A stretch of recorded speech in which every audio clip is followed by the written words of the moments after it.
2025학년도 초등 임용고사 문제 해설하겠습니다. 먼저 어떻게 해설할 계획이냐면요. 답만 확인하는 게 아니라 이 문제가 어디에서 어떤 의도로 출제가 되었는가 그걸 찾아보고 그 내용을 먼저 살펴본 다음에 문제를 분석하겠습니다. 국어 A 1번 문제를 보시면 이게 올해 나왔던 1번 문제인데 작년과 올해가 이전과 차이가 뭐냐면 2022학년도에 들어오면서 기초 문식성을 강조하기 때문에 문법 문제가 가장 먼저 출제가 되고 있는 경향입니다. 자, 그럼 1번 문제와 관련 지어서 먼저 뭘 한번 보냐면 제가 왜 이러한 것들이 강조됐고 어디서 출제가 되었나 그런 걸 한번 살펴보겠습니다. 여기 한번 보시면 2022학년도 파트를 보시면 국어과의 강론을 보면 어떤 게 많이 나와 있냐면 겹받침의 발음 내용이 많이 되어 있습니다. 그리고 이것과 관련 지어서 이제 받침이 쌍받침, 겹받침이 있잖아. 그래서 이게 단순화 되어버린 경우가 있겠죠. 그럼으로써 이제 우리가 뭘 공부하냐면 이런 겹받침이 어떻게 발음되는가 음절의 끝소리 현상이라는 게 있습니다. 여기 보시면 그러면 음운 변동과 관련된 음절의 끝소리 규칙이라고 쓰면 제시가 되어 있죠. 여기 뭐 족보라는 것은 제가 교재에 작년 그러니까 올해겠죠. 올해 1월 달에 이제 교재를 만들 때 족보 시리즈를 제시했습니다. 그래서 족보를 제시해 놓은 건데 일단 음절의 끝소리 현상이라는 것은 음절 끝에서 발음되는 자음, 기역, 니은, 디귿, 리을, 미음, 비읍, 이응뿐이며 다른 자음 중 다음은 이 중 하나로 바뀌어서 발음된다 그 말이에요. 그러니까 어떤 게 오든지 간에 기역, 니은, 디귿, 리을, 미음, 비읍, 이응 있어요 없어요? 있죠. 이걸로 뭐가 된다? 발음된다. 그래서 이걸 이제 우리가 어떻게 했냐면 가느다란 물방울에서 가느다란 물방울이 있을 거 아니야? 그럼 여기서 이제 7개 뿐이란 말이야. 그럼 이제 이걸로 바뀐단 말이에요. 자, 바뀌는데 그러니까 낫 뭘로 바뀝니까? 디귿이야. 그러니까 종송 시옷, 지읒, 치읒, 티귿이 뭘로 바뀐다? 디귿으로 바뀐다 했으면 그 말이야. 자, 그랬을 때, 자, 어말 또는 자음 앞에서 교체 전은, 자, 기역, 쌍기역, 키역은 뭘로? 기역으로. 그 다음에 디귿, 티귿, 시옷, 쌍시옷, 지읒, 치읒, 히귿은 디귿으로. 비읍, 피읍은 비읍으로 발음된다라고 쓰면 되어 있죠. 자, 그래서 이 부분을 한번 봐두십시오. 이게 이제 1월 달에도 강의를 했던 것이고, 그 다음에 또 오른쪽에 하나 내용 보시면 선생님들 또 뭐가 있냐면 음절의 끝소리가 뭐가 만나면 모음이 만나면이라는 말이 있어요 없어요? 있죠. 자, 이게 선생님 중요한 거예요. 모음이 만나면 어떻게 되냐. 자, 여기서 봐봐 이제 음절 끝소리와 모음으로 시작된 실질 형태소가 만나면 음절의 끝소리 규칙을 먼저 적용하면 되고요. 반대로 모음으로 시작되는 무엇? 자, 실질이 아니라 뭐야? 형식, 형태소가 만나면 뭐가 된다? 연음이야, 연음. 요거 이제 알아둬야 돼. 자, 그럼 여기서 이제 실질 형태소가 있고 뭐가 있어요? 형식, 형태소가 제시가 되는데 중요한 건 형식, 형태소가 돼버리면 뭐가 된다? 연음. 그래서 제가 수업 시간에 강조했던 게 자음군 단순화하고 뭘 혼동하지 말자. 연음을 혼동하지 말자. 이렇게 말을 했습니다. 자, 그랬을 때, 이제 이렇게 되어 있었고, 그 뒤에 선생님들 항상 기출문제가 있으면 굉장히 중요하거든요. 그럼 이제 여기 보면 겹받침의 발음, 리을 기역의 표준 발음을 지도하기 위한 탐구학습이다라고 쓰면 되어 있죠. 그래서 이제 막다, 늙어서라고 있어요, 없어요? 있죠. 그럼 방금 늙어서 뭐 기억나죠? 자, 그렇지. 얘는 선생님들 바로 앞에서 방금 제가 뭐라고 그랬습니까? 모음으로 시작되는 형식 형태를 만나면 뭐가 된다? 연음이 된다 그랬죠. 연음. 자, 그걸 선생님들 기억해 줘야 돼. 이게 자, 그러면 이제 뭐가 있냐면 과거 기출을 한번 살펴보면서 이제 제가 설명해 드리겠습니다. 이게 과거 선생님들 기출에 나왔던 건데 여기 봐봐요. 여기 낱말을 쭉 주고 선생님들 뭐라고 그랬습니까? 규칙 1, 2로 뭐해라? 나누라 그랬죠. 자, 그럼 여기 보면 자, 다 뭐야 선생님들? 리을 기억 있고 발음이 쭉 제시가 되어 있죠. 자, 그래서 얘기 봐보면 규칙. 그럼 이걸 보고 규칙을 뭐 해야 돼? 말해주는 거란 말이에요, 선생님. 리을 기억은 뭐 앞에서 기억만을 디듬절 첫소리로 옮겨라. 방금 뭐라고 그랬죠, 선생님들? 그렇지. 모음이라고 했죠, 모음. 그러니까 뒤에 모음이 오면 리을 기억에서 무엇이 이어지는 소리가 모음이면 이제 리을 기억이니까 선생님들 뭐가 디듬절 첫소리로 기억만을 디듬절 첫소리로 옮겨서 발음하겠지 이게. 선생님 그 다음에 여기도 보면 또 늑소 있죠? 이런 것들. 얘는 선생님들 뭐 생각하면 될까요? 말이나 또는 무엇 자음 앞이니까 뭐로 발음됐습니까? 그렇지. 기억이지 기억으로 발음되었다라고 선생님 되어 있잖아요. 이게 선생님들 언제 출제가 되었냐면 이 문제가 2009년도에 선생님들 출제가 됐는데 이건 정식 임용고사 문제는 아니었고 모의평가 문제라는 것에서 출제가 되었었습니다. 실제 수업에서도 몇 번씩 다뤘던 문제고 이게 올해 그대로 출제가 선생님들 되었던 문제들입니다. 이제 지금까지 했던 건 선생님 제가 교육론이나 이걸 보고 쭉 정리한 것이고 여기 보면 또 음절의 끝소리 규칙이라고 지도서 강론을 보고 선생님 정리한 것들이에요. 그러니까 임용고사를 공부할 때는 지도서 강론 내용과 교육 내용이 겹치는데 조금씩 차이가 있어요. 그럼 이번 지도서 강론을 보시면 먼저 음음 변동이 나와 있고 제일 먼저 뭐가 있습니까? 음절의 무엇? 끝소리 규칙이 선생님 제시가 되어 있죠. 그리고 우리 7개라고 했죠. 7개인데 음절이 끝소리의 규칙에 무엇? 예외 규칙이라는 말이 있어요? 없어요? 있죠. 거기 보면 비음하고 뭐가 있죠? 유음하라고 있는데 니은이 리을을 만나 리을로 발음되는 현상을 우리가 유음하라 그런다. 유음하. 이게. 비음하는 뭐가 돼? 기역, 디귿, 비읍이 니음, 미음 앞에서 이응, 니은, 미음으로 발음되는 현상을 우리가 비음하라고 한다. 그 말이에요. 그래서 이제 본 수업 시간에 뭐 유음, 비음을 이제 다 공부를 해왔었었고 앞으로 하실 분들도 공부를 할 겁니다. 그래서 여기 보면 밥 먹는 이라고 쓰면 되어 있죠. 이게. 그럼 이제 밥 먹는. 자, 여기서 비읍이야, 비읍. 비읍이 먹는. 미음 앞에서 뭐가 됩니까? 밥 먹는이라고 됐어, 안 됐어? 있죠. 이렇게 바뀌었다. 이걸 뭐라고 한다? 비음화라고 한다. 그래서 올해 임용고사가 비음화도 나왔고 음절의 끝소리 규칙도 출제가 되었습니다. 그럼 선생님 여러 가지 자료를 봤을 때 지도서 강론 내용과 이 부분의 내용과 가장 선생님들 문제가 가장 근접한 형태가 될 수 있겠죠. 그리고 이제 그 뒤에 보면 또 선생님들 지도서를 보면 굉장히 많이 반복돼요. 이게 1학년, 1학기, 2학기, 2학년 계속 나오고 있거든요. 그럼 겹받침의 발음에서 앞소리를 선택하는 게 있고 또 뭐 뒷소리를 선택하고 있는데 중요한 건 뭐가 잘 나오냐면 불규칙이야. 맞지 않는 거 있어요? 없어요? 있죠. 여기 보면 읽고라고 있습니까? 없습니까? 있어요. 그 다음에 읽기 있지? 이게.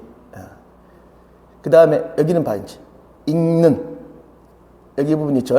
여기 분명히 차이가 있어 없어? 차이가 있단 말이에요. 시험은 불규칙이 시험에 출제가 선생님들 잘 되고 있습니다.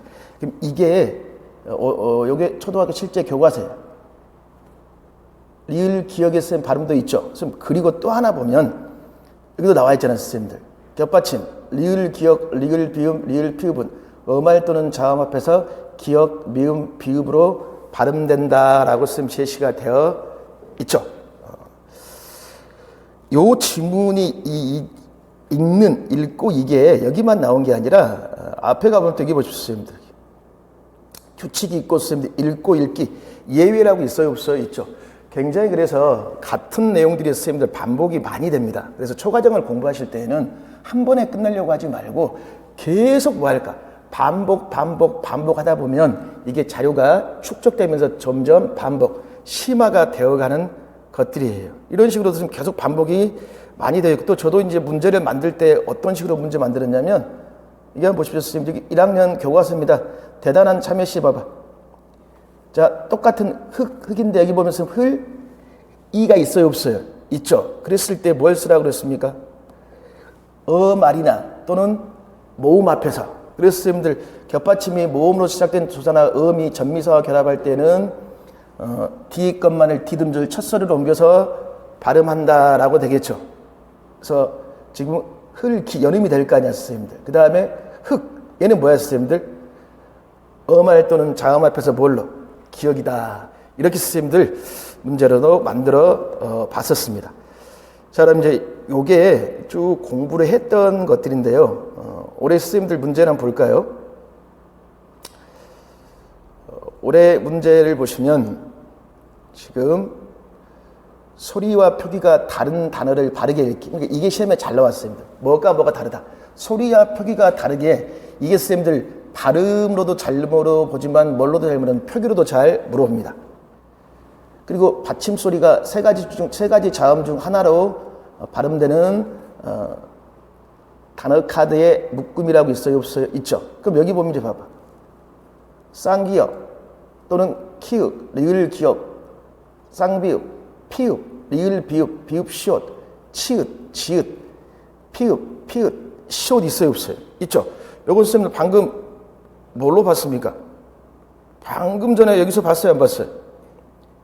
여기서 교체 전, 그 다음에 교체 후, 그 다음에 또 여기 리을, 기역 또 봤었죠. 그 다음에 또 여기서 봐봤어요. 여기도 겹받침의 발음 앞소리냐 뒷소리냐 예, 왜냐, 나았, 안 나았, 그리고 또 밑에 선생님들 요거 그대로 나왔죠. 리을, 기역, 리을, 미음, 리을, 피읍, 어말 또는 자음 앞에서 기역, 그 다음에 미음, 그 다음에 무아, 비읍으로 발음한다. 요걸 선생님 쓰는 거 있단 말이에요. 그럼 이전 시험은 선생님들 뭘 물었어요? 리을, 기역을 자세히 물었던 게 이제 요걸 조금 더 포괄적으로 리을, 기역, 리을, 미음, 리을, 피읍이 있겠지. 요렇게 발음했다. 그럼 이제는 이게 나왔으니까 12랑 겹받침에 리을, 기역, 리을, 미음, 리을, 피읍이 나왔죠. 그럼 이제 우리가 앞으로 공부할 때에는 이 문제가 아니라 이 문제를 제외한 나머지의 겹받침의 발음을 교과서하고 뭐 해야 되는지 연계해서 공부하는 게 굉장히 선생님들 중요합니다.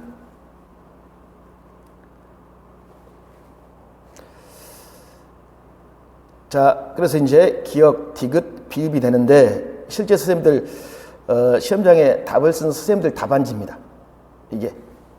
그래서 이런 경우는 세 개가 맞지 않으면 무조건 다 뭐 할까? 그어버리는 형태의 선생님들. 그래서 세 개를 뭐 해야 될 선생님들? 둘 다, 세 개 다 맞춰야지만 선생님들 답을 줄 수 있는 겁니다. 이런 경우 조심해야 돼. 그 다음에 선생님들 이제 뭐가 있냐면 문제에서 받침의 자음이 두 개인 단어의 경우 음절 끝소리가 올 수 있는 자음은 최대 개수가 뭐야? 한 개. 그래서 두 개 중 자음 중 하나가 무엇? 탈락될 수도 있고 하나가 뒤로 무엇? 연음될 수도 있다고 그랬잖아, 선생님들. 자, 그래서 하나는 탈락된다. 이걸 뭐라고 그럴까? 자음군 단순화라고 한다, 선생님. 그 말이야. 그럼 여기에 봐봐, 이제. 자, 일단 여기서 뭐라고 그랬냐면 니은의 의문 현상에 적용되는 단어를 자, 여기서 골라라, 선생님들 그랬잖아요. 이게. 그럼 여기서 이제 무엇을 골라주면 될까, 선생님? 우리가 겹받침을 선생님들 뭐예요? 겹받침을 골라주면 되겠죠. 그래서 읽다, 밟다, 뭐가 있습니까? 그렇지, 없다. 이걸 선생님들 골라줘도 돼, 이것을. 그럼 여기도 보면 읽다, 밟다, 없다. 여기도 보면 읽다, 밟다, 없다. 이건 선생님들 잘 쓰셨죠? 선생님들이. 자, 그 다음에 또 지문을 봅시다. 지문. 또 받침이 자음이 하나인 단어의 경우는 음절 끝소리가 올 수 없는 자음은 해당 자음의 무엇? 대표음으로 뭐가 돼? 대치가 된다. 대치란 용어 또는 무엇? 탈락. 대치, 탈락. 자, 7개의 자음 기억나시죠? 예외 뭐가 있었지? 비음화, 유음화가 있었죠. 그럼 이제 또 받침이 있는 단어를 지도하려는 활동을 구상하고 있는 중인데 활동 2에 진행할 때 어떤 걸 해야 될 것인가? 단어 카드 문장 바르게 읽기.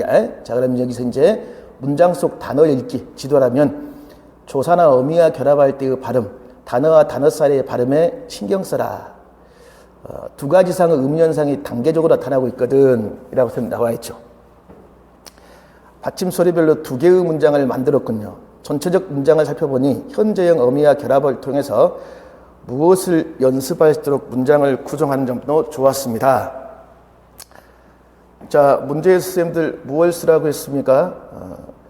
디귿에 공통으로 들어갈 무엇, 의문현상을 쓰고 밑줄 친 리을의 올바른 발음을 쓰라고 그렇죠. 선생님 여기 읽는다 또는 덮는다, 그럼 선생님들 덮는다 뭐 기억나요? 앞에서 요거 있잖아요, 요거 좀 전에 선생님들 밥 먹는 있어요, 없어요? 요거 생각하면 되겠죠. 그래서 결국은 얘는 지금 무엇을 묻고 있습니까?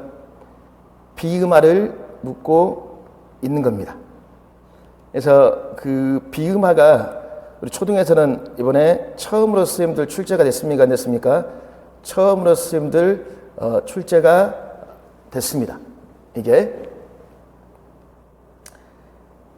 읽는다 이렇게 돼 있죠. 꺾는 이렇게 밟는 이라고 선생님 되어 있고, 그럼 이제 비음화가 나왔으니까 선생님들 이제 뭐 할까? 이제 앞으로는 유음화를 공부하는 게 선생님들 중요하겠죠. 자, 그 다음에 읽다, 읽고, 읽고는 수업 시간에 정말 많이 쓰이는 말에 틀리게 발음하는 경우가 많더라. 주의를 해서 읽고를 잘못 발음하고 있는 친구들이 많더라. 리을 기억 조심하라고 그랬잖아요, 선생님들. 그래서 얘도 뒷부분에서 리을 기억 몇 번 선생님 보십시오. 여기도 봐봐. 예외가 나와 있잖아요, 선생님들. 그래서 여기도 리을 기억 예외 읽고 선생님들 제시가 되어 있죠. 자, 선생님 이걸 보면 임용고사에서 정말 선생님들 중요한 건 뭐냐면 기출문제가 굉장히 중요합니다. 그래서 임용고사에서 선생님들 초등, 중등, 유치원, 초등 특수 기출문제는 반드시 우리가 선생님들 공부를 해 주셔야 돼요. 그럼 이 문제에 보면 이제 실제 선생님들 올해 시험 본 선생님들 답안지 보면 비음화, 읽고, 비음화, 읽고라고 선생님 제시가 되어 있죠. 그럼 여기서 이제 여기 부분이 조금 차이가 있는데 실제도 보면 동그라미 1번 문제가 변별력이 가장 높았다고 합니다. 이게. 자, 그럼 이제 이것도 마찬가지야. 이걸 봤으니까 이제 여기에 나오지 않는 무엇, 겹받침의 발음을 더 열심히 뭐 해주자? 공부해주자. 자음군 단수나, 그럼 이제 선생님 우리 뭐 또 봐야 돼? 축약. 그 다음에 무엇? 유후마. 이런 것들을 선생님들 공부하는 게 중요합니다. 대치, 탈락, 첨가 이런 것들은 꾸준히 앞으로도 굉장히 선생님들 중요합니다. 자, 이렇게 국어 1번 문제를 선생님 볼 수 있고, 국어 2번 문제. 국어 2번 문제가 선생님들 논란이 좀 많이 있었죠. 국어 2번 문제는 발표와 관련된 문제입니다. 발표 관련된 문제인데, 자, 이것도 먼저 선생님들 제가 설명해 드릴게요. 근데 이 문제는 초등학교 범위를 넘어선 문제들입니다. 우리 발표를 할 때 발표자가 굉장히 선생님 중요하죠. 그러니까 발표자가 공신력이 있냐 없냐에 따라서 청중을 설득할 수 있는가 없는가를 생각해 볼 수 있거든요. 그럼 이건 선생님들 지금 중고등학교 교육과정 화법입니다. 화법과 언어에 보면 뭐가 나오냐면 화자의 공신력을 이해하고 효과적인 설득 전략을 활용하여 뭐 한다? 연설한다라고 선생님 되어 있어요. 화자의 공신력, 그 다음에 무엇? 설득 전략을 활용해서 연설한다. 여기서 보면 이제 설득을 하려면 화자가 뭐가 있어야 돼? 공신력이 있어야 돼, 공신력. 그러면 먼저 설득 전략으로 선생님들 어떤 게 있냐면 초등 범위는 없어요. 그러니까 최근 국어 문제에서 문법이나 화법, 즉 듣기 말하기의 문제는 초등이 아니라 다 어딜 물어보냐면 중등에 있는 걸 선생님들 잘 물어봅니다. 중등에 있는 걸. 이성적 설득 전략, 감성적 설득 전략, 그다음에 무엇? 화자의 공신력을 활용한 설득 전략을 생각해 볼 수 있다. 그 말이야. 이성적, 감성적, 화자의 공신력. 그럼 화자의 선생님들 공신력이라는 건 다른 말로 하면 인성적 설득을 말하는 겁니다. 설득은 이성적 설득, 감성적 설득, 인성적 설득이 있는데, 그럼 인성적 설득과 관련된 화자의 전문성, 도덕성, 사회성이 굉장히 뭐에 중요하단 말이야. 이름으로써 청자에게 뭘 줄 수 있다? 신뢰감을 줄 수 있다. 요게 올해 선생님들 처음에 출제가 되었던 것이 몇 년 전에는 선생님들 초등에 뭐가 나왔냐면 반대 신문식 토론의 절차도 초등에 출제가 되었고 입론도 출제가 선생님들 되어서 화법과 관련된 내용들은 중고등학교 내용을 봐주는 게 좋습니다. 그럼 이제 공신력과 관련 지어서 어떤 게 있어야 공신력이 있으려면 화자의 전문성, 신뢰성, 사회성, 침착성, 그다음에 또 무엇, 외향성 등등이 필요합니다. 자, 그리고 이제 그 뒤쪽에 가서 선생님들 뭐가 있냐면, 그럼 이제 발표를 할 때 선생님들 일반적 발표 내용의 구성이라고 선생님 제시가 되어 있죠. 선생님 이것도 초등이 아닙니다. 이것도 중등입니다. 중등. 도입 부분에 봐봐.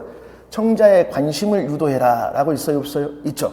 그럼 청자의 관심을 유도해야 된다. 그래서 일화를 소개하거나 인상적인 질문, 배경식 활성화, 공신력 제고, 발표 목적과 의의 등등을 제시할 수 있고, 그다음 전개에서 설명형으로 할 수도 있고 또 무엇, 설득형으로 할 수 있고 정리를 할 수 있습니다. 자, 그럼 여기 부분을 좀 자세히 보면 도입부에 봐봐. 배경식 활성화. 설명할 때는, 근데 설득할 때는 선생님들 뭐 해야 되냐면 주위에 관심 끌어서 주의를 끌고 관심을 유도한다. 그래서 과거에 보면 이런 거 있잖아요. 선생님들. 질문을 통해서 관심을 유도한다. 아니면 공감대. 자, 뭘 형성해라? 공감대. 그러면서 공감대를 형성하려면 공통된 무엇? 경험을 활용하면 되겠죠. 그게 바로 공감대가 되는 거야. 그 다음에 공신력을 뭐해라? 높여줘라. 라고 있고, 이제. 여기 올해 선생님들 시험에 출제가 되었던 것들입니다. 그리고 옆에 보면 선생님들 이제 뭐 내용 연결 표현 쭉 있고 쭉 넘겨서 또 뭘 하나 보냐면, 방금 제가 뭐라 그러냐면 합법과 관련된 내용은 초등학교 범위를 넘어선다고 그랬죠. 그래서 저도 모의고사를 출제할 때 어떻게 출제했냐면, 학년은 6학년이지만 사실 이 예문은 고등학교 1학년 모의고사 문제를 선생님들 응용한 겁니다. 여기 보시면 올해 문제하고 똑같아요, 선생님들. 발표자와 청중이 공유하고 있는 경험이 있다. 올해 이제 문제 스타일이야. 그럼 발표자와 청중이 공유하고 있는 경험을 활용하면 발표자와 청중에 무엇을 형성할 수 있을까? 공감대라는 걸 형성할 수 있어 없어? 형성할 수 있겠죠. 올해 시험 문제예요. 자, 선생님, 그리고 또 저도 어떤 문제를 또 만들어 봤냐면, 담화 표지의 역할 중 가의 비읍과 관련걸 써봐라 라고 있습니까? 없습니까? 이런 문제를 선생님 제시했어요. 그래서 지금부터는 이라고 선생님 제시했죠. 자, 그럼 이러한 것들을 제가 만들었었는데 이 문제하고 똑같은 형식의 선생님들 출제가 이번에 되었습니다. 선생님, 담화 표지, 예고, 정리, 강조 표현 이거 다 모의고사 선생님들의 다 해설로 그대로 선생님들 다 제시해 놓은 거예요. 그리고 접속 표현 제시했고 기존의 담화 표지 관련 기출이 어떻게 되었는가 이것도 마찬가지였습니다. 기출을 바탕으로 점점 뭐 해야 돼? 살을 붙여가야 되는데 기존의 담화 표지는 읽기 파트에 출제가 읽기에서 나왔다면 이제는 읽기뿐만 아니라 어디에서도 그렇지 화법에서도 담화 표지가 선생님들 나왔었고 저도 여기 보면 이런 식까지 다 예시 문제까지 만들어 놨습니다. 모의고사에 그대로 선생님들 있을 겁니다. 그래서 제가 다음 강의에 이걸 찾을 수 있는 건 찾아가지고 선생님들 쇼츠로 제시해 놓을 겁니다. 자, 그래서 이런 형태의 선생님들 문제를 만들어 봤는데 그럼 선생님 실제 시험 문제 볼까요? 실제 이번에 임용고사 문제를 보겠습니다. 문제를 보시면 자료를 활용하여 발표하기라고 선생님 되어 있죠. 교사 학생이 나눈 대화이다. 이를 바탕으로 발표문을 선생님 제시했습니다. 다음 시간에 발표를 위해 과제를 작성 중인데 질문이 있어서요. 개요 작성하기. 아주 선생님들 중요한 거예요.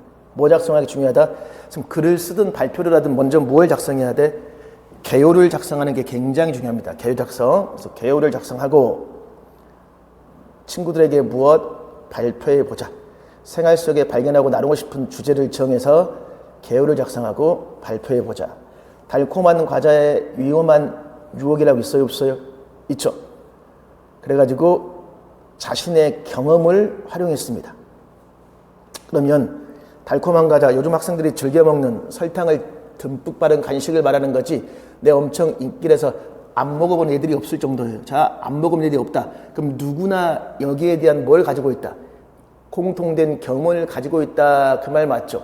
그러니까 공통된 경험을 가지고 있기 때문에 여기서는 선생님들 지금 뭐가 될까요? 이게 관심을 유발하기 위한 전략사라고 했죠. A를 참고해서. 그러니까 청중과 무엇을 형성하게 한가요? 공감대 형성이라고 할 수 있을까 없을까? 공감대 형성. 왜? 자신의 경험, 청중의 경험이 공통된 걸 띠고 있다. 선생님들 그 말이야. 자, 그 다음에 기억에 들어갈 자료의 조건에 해당하는 용어를 한 단어 쓰라고 그랬죠. 우리 학교 학생뿐만 아니라 많은 초등학생들이 경험하고 있다는 걸 객관적인 자료를 통해 보여주려고 해요. 아, 그래서 신문기사의 통계자료를 활용했군요. 자, 통계자료. 아주 좋은데. 근데 초등학생이 지나친 당 섭취에 문제가 있는 어떤 자료를 활용해야 될지 모르겠어요. 통계자료를 보면서 뭐가 문제라고 생각했니? 무심코 먹는 과자를 생각하다 보니 많은 당이 들어있고 밥 대신에 과자만 먹는 학생들이 있더라고요.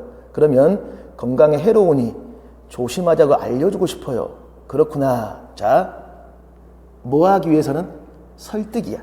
그러면 설득하기 위해서는 지나친 당 섭취가 건강에 왜 얼마나 안 좋은지 설명해 줄 수 있는 정보가 필요하더라. 그러니까 해당 분야의 누구를 충분한 경험과 지식을 갖춘 사람의 견해를 찾아보면 어떨까? 이게 해당 분야의 충분한 경험과 지식을 갖춘 사람의 견해니까 이게 바로 화자의 뭐가 될까요?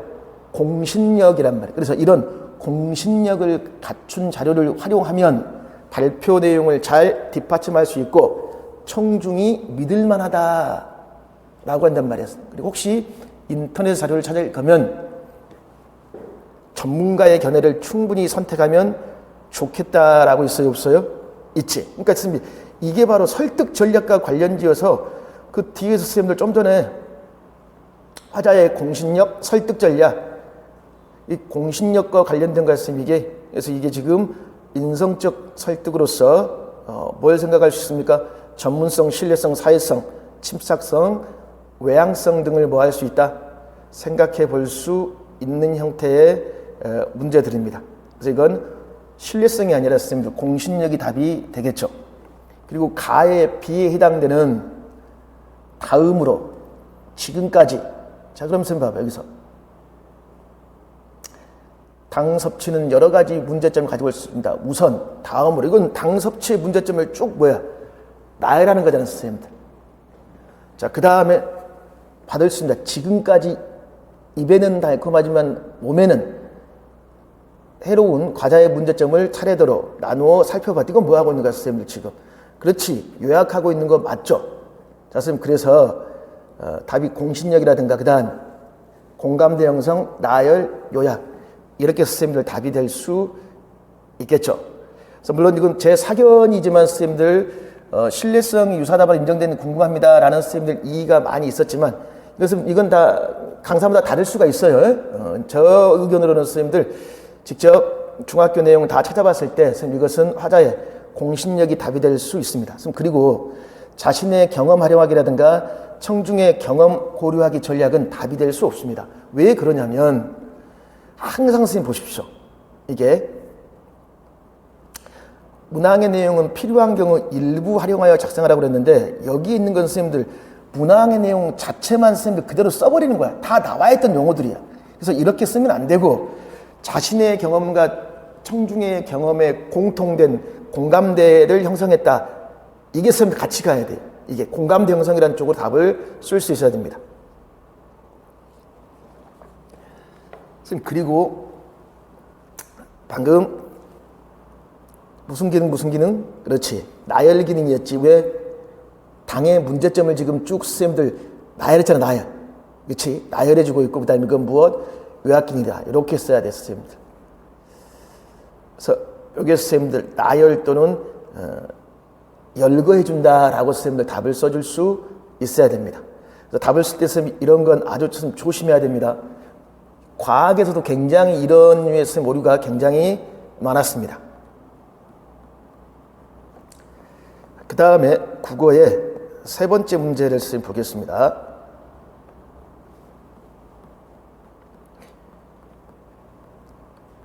국어의 세 번째 문제가 선생님들 제안하는 글쓰기와 관련된 게 출제가 선생님 되었는데, 일단 이 부분도 뭘 보냐면, 항상 선생님들 제가 문법의 1번 문제도 기초 문식성을 강조했다고 그랬잖아요. 그래서 1번에 나왔다고 그랬잖아요. 2022 개정교육과정의 용어해설, 자, 족보의 3번에 선생님들 뭐 했냐면 2022는 효능감이라는 걸 굉장히 강조했습니다. 듣기, 말하기, 읽기, 쓰기의 효능감. 효능감이라는 건 뭐냐면 자신이 성공적으로 듣기나 말하기를 수행할 수 있다고 믿는 기대나 신념을 우리는 뭐라고 하냐면 효능감이라고 말하고 있습니다. 그럼 듣기, 말하기, 읽기, 쓰기 효능감이 있을까 없을까? 있죠. 그럼 저도 문제에서 이걸 출제도 했었고 듣기, 말하기, 효능감을 쓰라고 했는데 이제 효능감 중에 선생님들 특히 어떤 게 중요하냐면 쓰기입니다. 쓰기.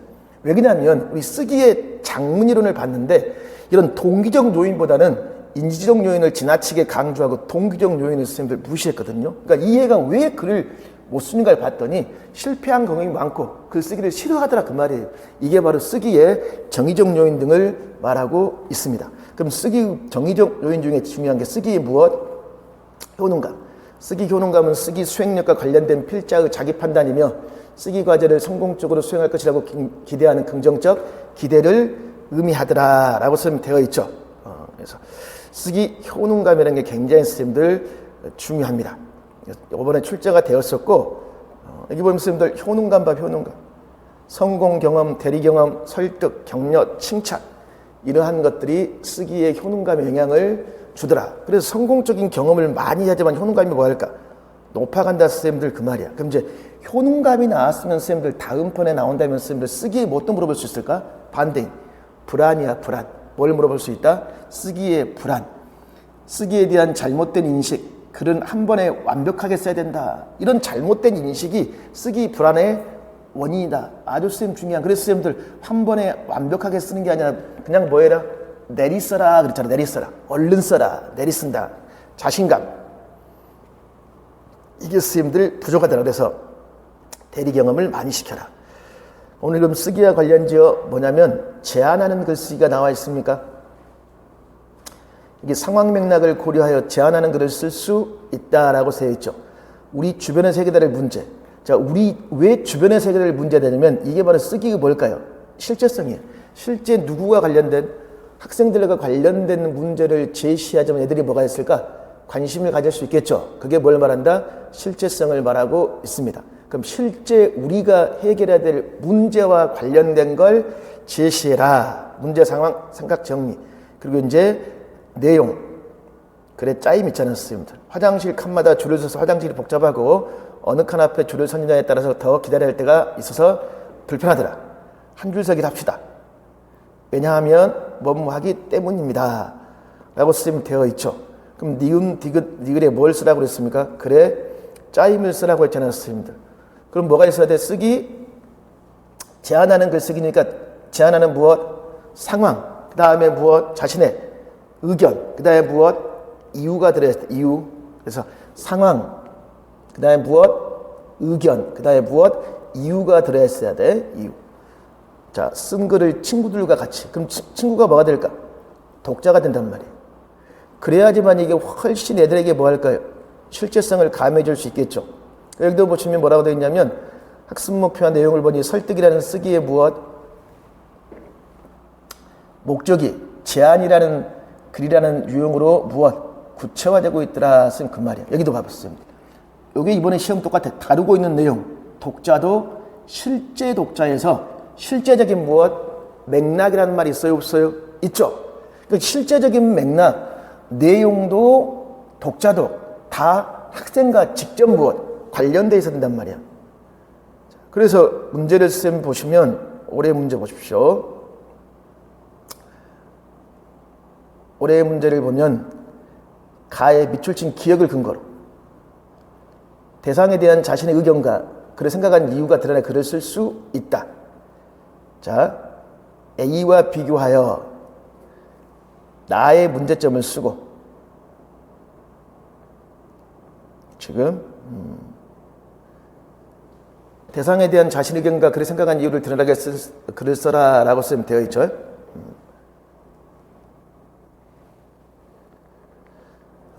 그럼 이제 봅시다. 지금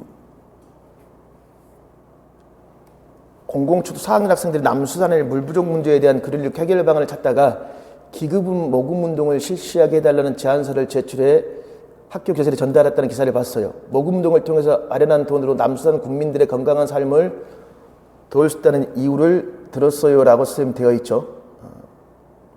근데 이제 봐봐. A와 B, 나의 문제점. 나 봐봐, 선생님들. 교장 선생님께 안녕하세요. 저는 누구누구입니다. 요즘 비가 내립니다. 어제처럼 소나기가 갑자기 내리는 날에는 우산을 미처 준비하지 못해 비를 맞으며 집에 갈 수 없는 관객들이 많습니다. 이 문제를 해결한다면 비 오는 날에도 안전하게 건강하게 할 수 있을 것입니다. 읽어주셔서 감사합니다 라고 선생님 되어 있죠. 선생님 그럼 방금 상황, 그 다음에 뭐가 있어야 돼요? 상황도 있어야 되고 그 다음에 의견, 제안이야 제안. 그 다음에 이유가 있어야 될 거 아니에요. 근데 선생님 여기서는 지금 누구의 의견이 없어요. 이 학생 자신의 뭐가 없습니까? 의견이 없단 말이야. 자, 그리고 니은을 리을로 수정한 이유. 니은을 리을.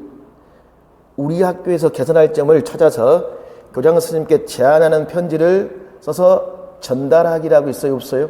자, 이것도 봐보세요. 쓰기 과제에 뭐라고 그랬습니까? 실제성 측면에서 몇 가지라고 그랬죠? 2가지라고 그랬죠. 자, 그러면 위에는 뭐라고 그랬냐면 우리 문화재를 보호하자는 주제로 제안하는 글을 쓰자고 그랬는데 누구한테 쓸 거예요? 누구한테? 독자도 없죠. 그리고 애들과 직접 관련된 내용도 아닌데 여기는 봐봐 지금 우리 학교에서 개선해야 될 점을 찾아서 누구에게? 교장 선생님께. 자, 분명히 2가지를 쓰라고 했으니까 다루는 내용과 독자도 실제 독자, 그러니까 내용과 독자, 실제 독자, 이게 선생님들 2가지가 가치가 있어야 돼. 2개 가치가 된단 말이에요. 근데 여기 봐봐. 실제 삶과 관련된 내용이며 자신이 쓴 글이 실제 삶에 영향을 미칠 수 있다. 예상 독자인 교장 선생님께 편지를 쓴다는 점과 쓰기, 과제의 목적이 개선할 점이라는 것에서 실제성. 그러니까 이 선생님 답이 훨씬 뭐할까? 더 정확하죠. 2가지로 나눌 수 있어요, 없어요? 내용적인 측면, 그 다음에 무엇? 독자라는 측면으로 나눠 답을 써야 되는데 여기는 그냥 내용적인 측면만 쓰면 제시가 되어 있단 말이에요. 출제자는 반드시 뭐라고 그랬습니까? 2가지를 명시해주고 답을 쓰라고 했으니까 이 2가지 형식에 뭐해? 맞춰서 답을 써야 된단 말이에요. 1번 문제는 자신의 의견인 해결 방안이 나타나지 않았다. 얘도 해결 방안이 제시되지 않았다라고 쓰면 되어 있고, 정의적 요인 중에 디귿에 해당되는 용어, 디귿. 자신의 쓰기를 성공적으로 수행할 수 있을 거라고 기대나 믿음. 이게 뭐야? 쓰기에 효능감을 지금 말하고 있죠. 이건 그대로 쓰는 거고. 그 다음에 정의적 요인의 평가상의 유의점. 이런 것들은 선생님들 교육과정에 그대로 나와 있습니다. 이게 뭐 답은 여러 가지로 제시할 수 있지만 이게 선생님들 교육과정에 나와 있는 거예요. 누적적으로 평가하여 지속적 피드백을 제공하여 쓰기 태도를 무엇? 함양해라 라고 있어요, 없어요? 있죠.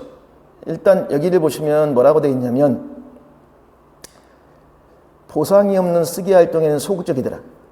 인식과 이유에 대한 확인이 필요하더라. 그 다음에 뭐였습니다? 불안이 높은 것인지 불분명하더라. 관심이 없는 것인지 불안이 높은 것인지. 그러니까 선생님들 이게 이유에 대해서 확인이 필요하더라. 자, 이런 걸 봤을 때 한 번만 관찰하는 게 아니라 꾸준히 뭐 해야 돼? 꾸준히 관찰해야 돼, 꾸준히. 그럼 교육과정에서 선생님들 그대로 명시가 되어 있어요. 그래서 누적적으로 지속적으로 피드백을 제공하여 쓰기 태도 함양이란 말이에요. 이게 중요한 말이죠. 동기 여부를 고려해 평가한다. 관찰법을 통해서는 자세한 정득을 알 수 없으므로 면담을 추가하도록 한다. 선생님 이것도 잘못되죠. 관찰을 통해 알 수 있습니다. 누적적으로 꾸준히. 그래서 여기서는 답을 쓸 때 지속적인 피드백이라는 말이 있어요. 이게 있으면 굉장히 선생님들 중요한 측면들이야. 학습으로서의가 아닌 실제 삶과 연계된 쓰기가 유사답안이 될 수 있는가 없는가, 여기 부분 말하고 있습니다. 제가 봐서는 유사답안이 될 수가 없습니다. 2가지를 정확히 제시해야 돼. 다루는 내용과 그다음에 무엇? 예상, 독자를 정확히 말해줄 수 있어야 됩니다. 지금 우리가 국어 세 문제를 지금 선생님들 이제 우리가 자세히는 보지 않았지만 그래도 쭉 어떤 게 출제되었다는 걸 선생님들 간단히 이렇게 보더라도 이렇게 시간이 많이 걸려요. 그러니까 기출은 이 문제는 한 번 봐서 끝날 게 아니라 앞으로도 계속 봐야 돼. 꾸준히 지문을 통해서 더더욱 우리가 자세히 하나하나씩 선생님들 우리가 봐줘야 돼. 무엇이 기억으로, 무엇이 디귿으로 발음나는가? 그건 이제 수업 시간에 하나하나 선생님들 더 분석할 겁니다. 국어 마치겠습니다.